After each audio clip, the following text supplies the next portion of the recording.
Hello mga kakonchava, isa ka ba sa mga agents na hirap kumuha ng clients? Iniisip mo ba kung saan nakakahanap ng leads ang mga top performing agents? Today, bibigyan po kita ng proven tips para hindi ka ma-zero at makasabay sa competition. Saan pwedeng kumuha ng clients? 1. Social media marketing. Facebook, Instagram, TikTok, YouTube. Dito na po ngayon naghahanap ng properties ang karamihan. Sumunod po, gumawa ng valuable content.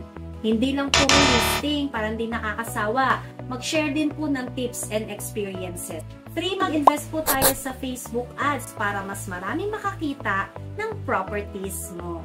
Sumunod po, yung TikTok for real estate. Nako, napaka-powerful po pala ng TikTok ngayon. Maraming buyers ang nanonood ng real estate tips at property tours.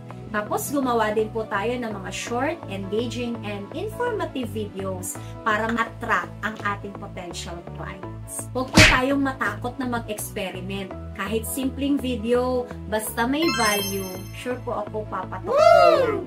Siyempre, hindi po mawawala yung referrals ng ating mga past clients. Alagaan po natin ang ating existing clients. Mas madali silang makapag-refer kaysa maghanap po tayo ng bagong buyer. At magbigay po tayo ng excellent service para automatic nilang i-refer tayo sa kanilang mga friends and families. Sumunod po yung real estate marketplace at saka po website.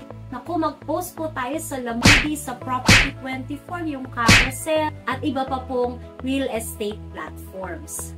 At siguraduhin po natin na updated at high quality ang mga pictures at details na ilalagay po nating listings doon. Networking and events. Sumali po tayo sa real estate expos, local events, at business gatherings. Pwede rin po tayong gumamit ng LinkedIn para makakonect po tayo sa potential investors. Pwede rin po natin gamitin ang email at yung mga SMS marketing. Pwede po tayong gumawa ng email list, yung mga past inquiries po natin. At magpadala po tayo ng update sa mga bagong projects. Magpadala rin po tayo ng mga personalized message para hindi po lamang tayo basta salesy yung dating. Pwede rin po tayong gumamit ng YouTube tsaka mga short form videos. Gumawa ng property tours at ibahagi ang insights mo sa real estate. Ang short form content sa TikTok, sa Facebook Reels at Instagram Reels ay mas maraming engagement ngayon. Pwede pa rin naman po natin gamitin ang cold calling and prospecting.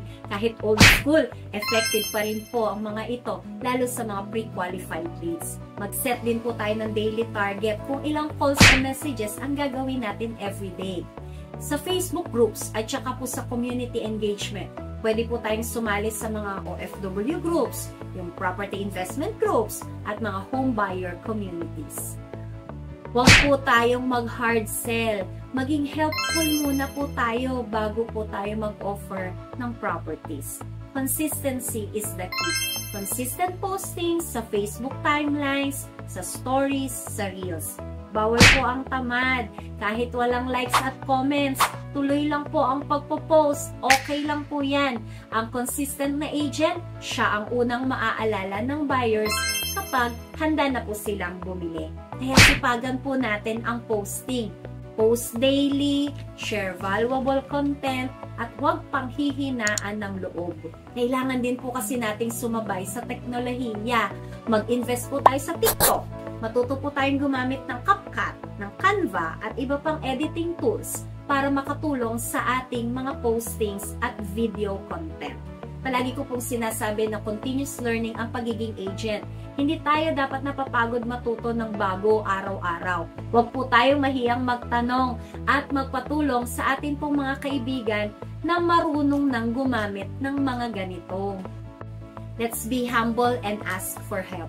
Maraming kaibigan tayo na handang tumulong at happy rin sila kapag tayo ay naging successful. Teamwork is key.